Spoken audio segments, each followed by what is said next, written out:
بسم اللہ الرحمن الرحیم۔ یہ تقریر ایمان اور اسلام کے تعلق سے ہے۔ آپ لوگ اس کو پورا سنیں تاکہ ہم کو معلوم ہو کہ اسلام کس کو کہتے ہیں اور ایمان کیا چیز ہے۔ اعوذ باللہ من الشیطان الرجیم، بسم اللہ الرحمن الرحیم۔ قرآن کے اندر اللہ نے فرمایا یا ایھا الذین آمنوا آمنوا، یعنی اے ایمان والو ایمان لاؤ، یعنی ایمانی والے سے اللہ کہہ رہا ہے کہ ایمان والو ایمان لاؤ۔ ہم اور آپ مسلمان ہیں اور اس پر ہمیں فخر ہے اور اس کا ہمیں شدت سے احساس رہتا ہے کہ لوگ ہمیں مسلمان سمجھیں۔ یہی وجہ ہے کہ ہم میں کسی کو جب کوئی کافر کہتا ہے تو ہم اسے گالی دینے لگتے ہیں، اس سے لڑ جاتے ہیں۔ اس لیے ہمارے لیے ضروری ہے کہ ہم سچے اور پکے مسلمان بنیں۔ انسان جس لقب سے پکارا جاتا ہے اس میں اگر وہ پورے طور پر کامل نہیں ہوتا تو لوگ اسے اچھی نگاہ سے نہیں دیکھتے اور نہ ہی اسے اچھی نگاہ سے دیکھا جانا چاہیے۔ اچھا اور پکا مسلمان بننے کے لیے سب سے پہلے یہ ضروری ہے کہ ہم جانیں کہ اسلام کیا ہے، کیونکہ جب تک ہم یہ نہیں جانیں گے کہ اسلام کیا ہے اس وقت تک اس پر عمل کیسے کریں گے۔ یہ ایک موٹی سی بات ہے جسے مثالوں سے سمجھانے کی بہت زیادہ ضرورت نہیں، پھر بھی اس کی وضاحت کے لیے یوں سمجھیں کہ ایک آدمی درس و تدریس کا کام کرنا چاہتا ہے، پڑھنے پڑھانے کا کام کرنا چاہتا ہے، تو اس کے لیے اس بات کا جاننا ضروری ہے کہ کون مضمون کیسے پڑھایا جائے، کون مسئلہ کیسے سمجھایا جائے، کون نظریہ کیسے دماغوں میں بیٹھایا جائے۔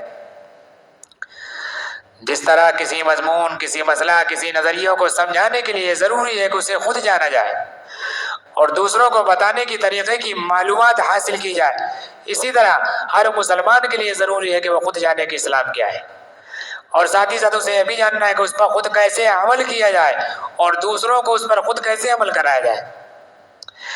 دراصل ایمان و اسلام کے قدر کی پہلے اینٹ رکھنے سے پہلے اس بات کا علم ہونا چاہیے کہ یہ عمارت کیسے تعمیر ہو۔ یہی وجہ ہے کہ حضور صلی اللہ علیہ وسلم نے ہمیشہ یہی تاکید کی کہ علم حاصل کرو۔ اگر ایک انسان گھر بنانا چاہتا ہے کہ میں تمہارا گھر بنا دوں گا، تو جو گھر بنانے کا دعویٰ کر رہا ہے تو اس گھر بنانے والے کو اس کی پوری معلومات ہونا چاہیے کہ گھر کیسے بنایا جائے۔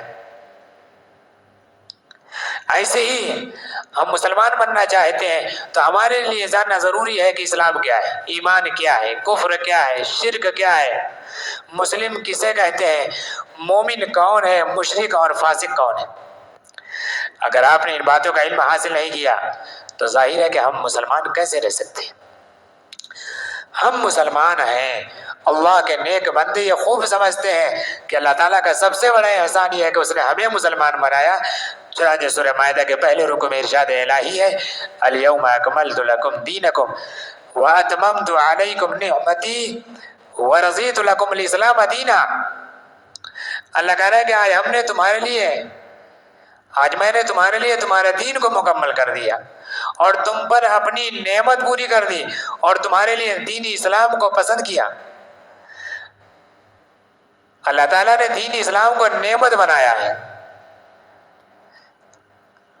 اللہ تعالیٰ کا لاکھ لاکھ شکر اس کا احسان ہے کہ اس نے ہمیں ایسے گھرانے میں پیدا کیا، ایسا ماحول عنایت فرمایا جنہوں نے آنکھیں کھول دی، دین اسلام کی طرف رہنمائی فرمائی۔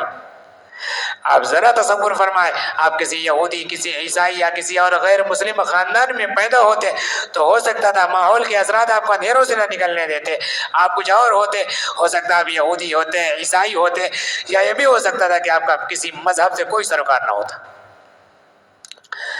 مسلم اور کافر کا فرق عام طور پر ہوتا یہی ہے کہ مسلم گھر کے بچے عرف عام میں مسلمان ہی کہلاتے ہیں، کافر گھرانے کے بچے اپنے والدین کے ہم مذہب سمجھے جاتے ہیں۔ بلا شبہ بچہ جب تک بچہ رہتا ہے اسے یہی سمجھا جانا چاہیے، لیکن جب وہ سن بلوغ تک پہنچتا ہے، جب جوانی کی عمر کو پہنچتا ہے، تو جب اسے بھلے اور برے کی تمیز کرنے کا وقت آتا ہے، جب وہ ہر چیز کو اس لیے اپناتا ہے کہ اس کے لیے پسندیدہ ہے یا ناپسندیدہ، اس وقت مسلم اور کافر کا فرق بالکل نمایاں ہو جاتا ہے۔ یہ جاننے کا اصل وقت وہی ہے کہ مسلم رہنے میں کیا فوائد ہیں، کافر رہنے میں کیا، مسلمان رہنے میں کون سی ذمہ داریاں عائد ہوتی ہیں اور کافر رہنے میں کیا۔ یوں تو دیکھنے میں دونوں کھاتے کماتے ہیں، دونوں شادی بیاہ کرتے ہیں، دونوں سوتے جاگتے ہیں، دونوں ہنستے اور بولتے ہیں، دونوں کھیلتے اور کودتے ہیں۔ آخر وہ کیا بات ہے جس کی وجہ سے مسلمان سے خدا راضی ہوتا ہے، کافر سے ناخوش؟ مسلمان جنت کا مستحق ہوتا ہے اور کافر جہنم کا، حالانکہ دونوں کا خالق و مالک اللہ ہے، دونوں کی شکل و صورت اللہ تعالیٰ نے ایک جیسی بنائی ہے۔ سورج نکلتا ہے ہم لوگ بھی اس سے روشنی حاصل کرتے ہیں، وہ لوگ بھی اس سے روشنی حاصل کرتے ہیں، ہوائیں چلتی ہیں تو دونوں ہم اس سے سانس لیتے ہیں، بارش ہوتی ہے تو دونوں کے کھیت سیراب ہوتے ہیں۔ اس لیے کہ زمین اپنے خزانے سے کسی کو دینے سے نہیں روکتی، دونوں اپنی اپنی محنت کے مطابق دنیا کی تمام نعمتوں سے لطف اندوز ہوتے ہیں۔ ایسا نہیں کہ سورج نکلے تو صرف مومن کے گھر میں، یا چاند نکلے تو صرف مسلمان ہی کے آنگن میں، یا بارش ہو تو صرف مسلمان ہی کے کھیت میں بوندیں گرے۔ یہ سوچنے کی بات ہے کہ دونوں میں اتنا فرق کیسے ہے؟ اس کا جواب بہت آسان ہے، مسلمان اور کافر کے معنی پر غور کر لیں بس بات واضح ہو جائے گی۔ مسلمان یا مسلم کے معنی ہے اطاعت گزار، سر جھکا دینے والا، کافر کے معنی ہے انکار کرنے والا، اللہ تعالیٰ کی نافرمانی کرنے والا، ناشکرا۔ مسلمان وہ ہے جو اپنے خالق کی بات، اپنے پیدا کرنے والے کی بات دل سے مانے، زبان سے اقرار کرے اور اس پر خود چل کر دکھائے، اور کافر وہ ہے جو اپنے پیدا کرنے والے کی بات نہ مانے، اس کی نعمتوں کی ناشکری کرے۔ آپ اپنے کو جب مومن کہیں تو اس کا مطلب یہ ہوا کہ آپ اس بات کا دل سے پورے یقین و انشراح کے ساتھ اقرار کرتے ہیں کہ آپ کا اور سارے جہانوں کا خالق و مالک صرف اللہ ہے، اسی نے سب کو بنایا، اسی کے زیر نگرانی سے سارا کارخانہ چل رہا ہے۔ آپ اس بات پر تیار ہیں کہ اس کی ہر بات مانیں، اس کے ہر حکم پر سر جھکا دیں، اس کے بھیجے ہوئے قاصدوں پر یقین کریں جنہیں عربی میں نبی و رسول کہا جاتا ہے، ان کی باتوں پر ایمان لائے، ان کے نقش قدم پر چلنے کا پکا ارادہ کریں۔ اس راہ میں آپ کو چاہے کتنی بھی تکلیفیں اٹھانی پڑے، چاہے کتنی زحمتوں کا سامنا کرنا پڑے، مگر آپ اس راہ کو نہ چھوڑیں۔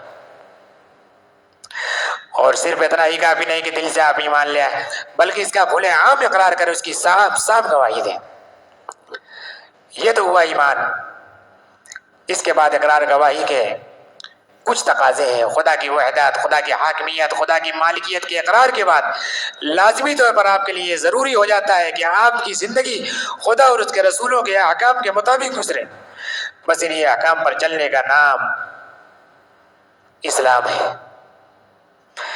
مسلمان ہونے کے لیے دو چیزیں ضروری ہیں۔ جب آپ اپنے کو مسلمان کہتے ہیں تو اس کا مطلب یہ ہوا کہ آپ اس بات کا اقرار کرتے ہیں کہ آپ جو کچھ زبان سے کہتے ہیں اس کا یقین بھی رکھتے ہیں، اس کا دل سے اقرار کرتے ہیں، اسی طرح آپ اس پر عمل بھی کریں گے۔ اب اگر آپ نے زبان سے اقرار کیا اور آپ نے اس پر عمل نہیں کیا تو وہ اس بات کا ثبوت ہوگا کہ آپ کا دل سے اقرار کرنا پوری طرح صحیح نہیں ہے۔ آپ کہتے ہیں خدا ایک ہے، مگر جب عمل کرنے کا وقت آتا ہے تو آپ اپنے ماحول، اقربا و احباب اور رشتہ دار کے دباؤ میں اسے خدا کے حکم کے خلاف عمل کرتے ہیں، تو معلوم ہوا کہ آپ نے خدا کی اطاعت نہیں کی۔ آپ کہتے ہیں ہم خدا ہی کی عبادت کریں گے، مگر جب آپ کسی قبر کے سامنے ہاتھ باندھ کر کھڑے ہوتے ہیں تو وہاں رکوع اور سجدہ بھی کرنے لگتے ہیں۔ اس لیے وہاں رکوع اور سجدہ بھی کرنے لگتے ہیں تو آپ کا یہ دعویٰ بالکل باطل ہو جاتا ہے، اس لیے کہ آپ صرف اللہ کی عبادت کرتے ہیں۔ آپ کہتے ہیں کہ ہم خدائی کی عبادت کریں گے، مگر جب آپ کسی قبر کے سامنے ہاتھ باندھ کر کھڑے ہوتے ہیں تو وہاں رکوع اور سجدہ بھی کرنے لگتے ہیں، تو آپ کا یہ دعویٰ بالکل باطل ہو جاتا ہے، اس لیے کہ آپ صرف اللہ کی عبادت کرتے ہیں۔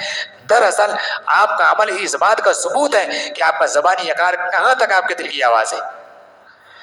موٹی سی بات ہے، انسان سے جب کہا جاتا ہے ارے سانپ سانپ، انسان سے جب کہا جاتا ہے ارے سانپ سانپ، اگر اس کے دل میں سانپ کا خوف ہے تو اس سے بچنے کی کوشش کرے گا۔ اگر کسی انسان کو بتا دیا جائے کہ یہ چیز زہر ہے، اسے کھانے کے بعد زندہ رہنا مشکل ہے، اگر انسان کو دل سے اس بات کا یقین ہے کہ زہر کھانے سے موت واقع ہو سکتی ہے تو وہ یقیناً زہر نہیں کھائے گا۔ یہ تو دنیاوی چیزوں کے نقصانات ہیں، مگر خدا اور اس کے رسول جب کہتے ہیں ارے سود نہ کھاؤ، جھوٹ نہ بولو، تو آپ سود بھی کھاتے ہیں، جھوٹ بھی بولتے ہیں، تو معلوم ہوا کہ آپ کے ایمان میں کہیں نہ کہیں کمزوری یقیناً ہے۔ آپ سے کہا جاتا ہے کہ آپ 5 وقت کی نمازیں ادا کریں، صاحب نصاب ہو تو زکوٰۃ دیں، طاقت رکھتے ہو تو روزے رکھیں، صلاحیت ہو تو حج کریں۔ آپ کو کوئی نماز سے روکنے والا نہیں، مگر آپ نماز نہیں پڑھتے۔ زکوٰۃ دینے میں کسی کو انکار نہیں، مگر آپ زکوٰۃ نہیں دیتے۔ روزہ رکھنے میں کسی کو انکار نہیں، مگر آپ روزہ نہیں رکھتے۔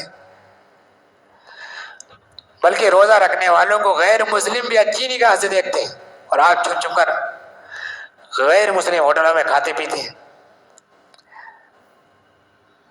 ایسی حالت میں آپ کے زبانی اقرار کا کیا اعتبار؟ آپ سے کہا جاتا ہے کہ اپنے پڑوسیوں کے حقوق ادا کرو، چاہے وہ مسلم ہو یا غیر مسلم، اپنے رشتہ داروں، اپنے ساتھیوں، چھوٹوں بڑوں کا خیال کرو، مگر آپ قطع رحمی کرنے میں اپنا بھلا سمجھتا ہے۔ ایسی حالت میں آپ کی زبانی اقرار کا کیا اعتبار؟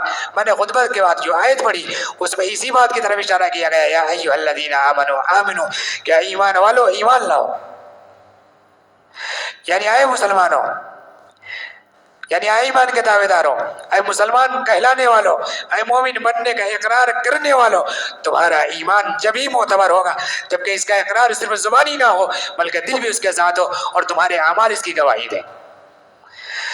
زبانی اقرار اس دنیا میں تو ہو سکتا ہے کچھ کام آئے، لوگ آپ کو مسلمان سمجھے، لیکن جب تک وہ اقرار دل سے نہ ہوگا اور اس کے ثبوت میں آپ کے اعمال گواہی نہ دے دیں گے تب تک آپ کے ایمان کا کوئی اعتبار نہیں۔ آپ اپنے کو جب مسلمان کہیں تو یہ خوب سمجھ لیں کہ آپ کو دل سے کچھ باتوں کا اقرار کرنا ہے اور ان سے اس کی گواہی دینا ہے، اور عمل سے اس بات کا ثبوت پیش کرنا ہے کہ واقعی آپ نے جو بات کہی ہے وہ آپ کے دل کی آواز ہے۔ آپ ان میں سے کسی ایک چیز کو بھی ترک کر دیں گے، کسی ایک چیز کو بھی چھوڑ دیں گے تو آپ کا ایمان خطرے میں پڑ جائے گا۔ فرض کیجئے کہ آپ دل سے خدا اور اس کے رسول کی اطاعت کو نہیں مانتے، تو آپ لاکھ زبان سے اقرار کریں، آپ کا یہ اقرار آخرت میں کوئی کام نہیں آئے گا، آپ کا نام منافق رکھا جائے گا۔ اسی طرح اگر آپ زبان سے اقرار کریں، دل سے بھی مانیں، مگر آپ اس پر عمل نہ کریں تو آپ کا یہ ایمان اس درخت کی طرح ہوگا جس کا صرف جڑ ہو اور اس کی شاخیں پتیاں سب غائب ہوں۔ بتائیے ایسا پیڑ کتنے دن باقی رہ سکتا ہے جس سے کوئی فیض یاب نہیں ہو سکتا، نہ ہی اس کے سائے میں کوئی بیٹھ سکتا ہے، نہ ہی اس کا کوئی پھل کھا سکتا ہے؟ بتائیے کیا ہوگا؟ وہی ہوگا جو عام طور پر ہوتا ہے کہ کوئی لکڑہار ایک دن اسے کاٹ کر اٹھا لے جائے گا۔ یہی حال ایسے ایمان کا ہوگا جس پر اعمال کی شاخیں پتیاں نہیں لگی۔ ایسے ایمان کو ہر لمحہ یہ خطرہ لگا رہے گا کہ کب کوئی غارت گر ایمان آئے اسے جڑ سے کاٹ کر پھینک دے۔ کھلی بات ہے کہ خدا اسی سے خوش رہے گا جو اس کی بات مانے، جو صرف اس کی عبادت کرے۔ تو آپ اس کی زمین پر کھائیں، اس کا دیا ہوا روشنی حاصل کریں، اس کی صورت سے گنگائیں، دوسرے کی بات مانیں، دوسرے کی پرستش کریں، کسی تیسرے کی اس پر خدا کی خوشنودی کیسے حاصل ہو سکتی ہے؟ دنیا کی کوئی بھی حکومت اپنے نافرمان سے خوش نہیں رہ سکتی، تو بتائیے رب السماوات والارض اپنے نافرمانوں سے کیسے خوش رہے گی؟ مسلمان کہتے ہیں اس کو جو اللہ کی بات مانے، کافر اسے کہتے ہیں جو اپنے پیدا کرنے والی کی بات نہ مانے، اس کی نعمتوں کی ناشکری کرے۔ اگر آپ مسلمان بننا چاہتے ہیں تو آپ کے لیے جاننا ضروری ہے اسلام کیا ہے، ایمان کیا ہے، پھر اسی کے مطابق اپنی زندگی گزاریں اور اپنے آپ کو اسی سانچے میں ڈالیں جسے آپ کے لیے پسند کیا گیا ہے۔ نیک اعمال بنے، صاحب ایمان بنے، اے مسلمان کو لازم کے مسلمان بنے۔